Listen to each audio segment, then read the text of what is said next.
Subscribe for more shitty content. And like the video so I get more views. Thanks.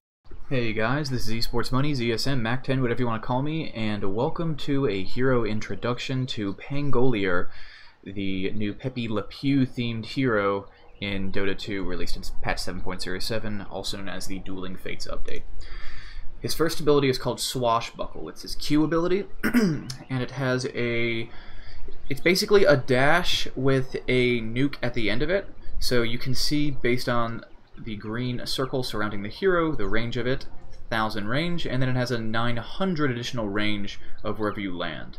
You can also direct it based on wherever you would like. So you can go, if you click here, you sprint, and then nuke, and if you hold the mouse after you select Q, you can actually get a free instant turn rate and direct it whichever way you like. So it's also useful. I want to turn around really quickly. Yeah. So it's a pretty solid nuke. It does 4 strikes. Each of those strikes, I assume, is physical damage. It does not specify in the ability's description, but that would make sense. And it scales up to 78 damage, and all 4 strikes hit anyone that's in that range, that AoE, for the entire duration of it. So you have 74 damage times 4 with an 8-second cooldown and a 100 mana cost. I imagine this will be the first pick ability for most players. His second ability is called Shield Crash. It's his W. It does 75 up to 300 level 4 damage. It's magical damage, and it also it basically bounces him up in the air. Boop. Boop. In a pretty decent AoE, pretty decent sized AoE, and he can use it during his ultimate, which we'll talk about in a moment. He also gains a percentage of incoming hero damage, or he gains a percentage of damage reduction for every hero affected by it. So for every single hero hit by it, he gains 14% stacking damage reduction from all damage types, and that duration on that damage reduction is 10 seconds, and the total cooldown for the ability is 13 seconds. The mana cost is scaling, starting at 90 and ending at 120 at level 4. He has a passive called Heart Piercer. It basically makes it so each attack has a chance to negate enemy armor and applies a slow, and it activates after a short delay. So the debuff is placed, but the enemy is not affected by it until 2 seconds have passed. The move slow scales from 35 up to 50 at level 4. The duration starts at 2 seconds, and you add a single second to every additional point you put into it, and it has a 15% chance every single time you right-click an enemy. This ability also has a chance to be applied with his Swashbuckle, the dash and slash ability that is his Q.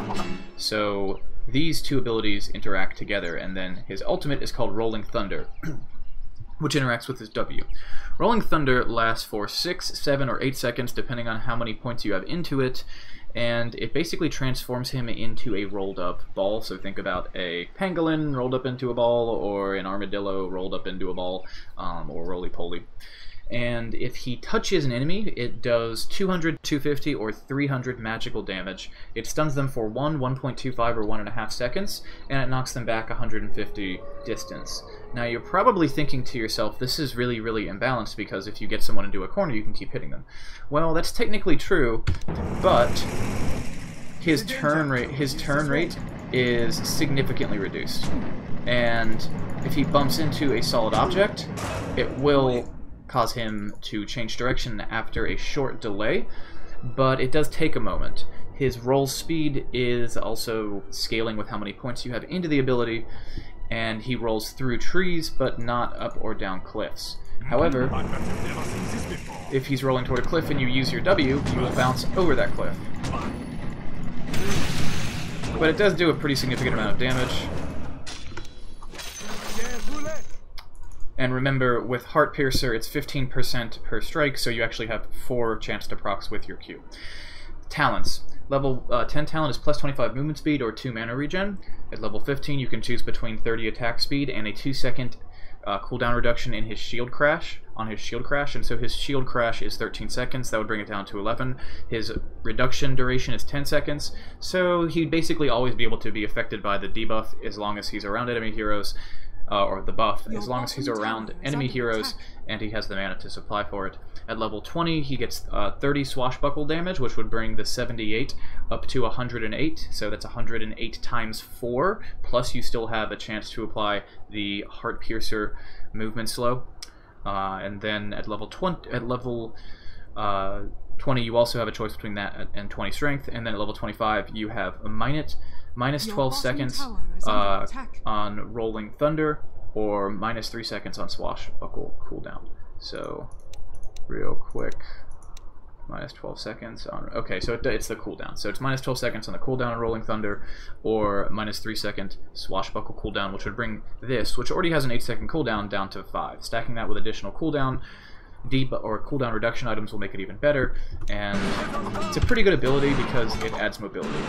This hero is a highly mobile agility carry. So thank you guys so much for watching this video, and stay tuned for additional content related to 7.07, the Dueling Fates update for Dota 2.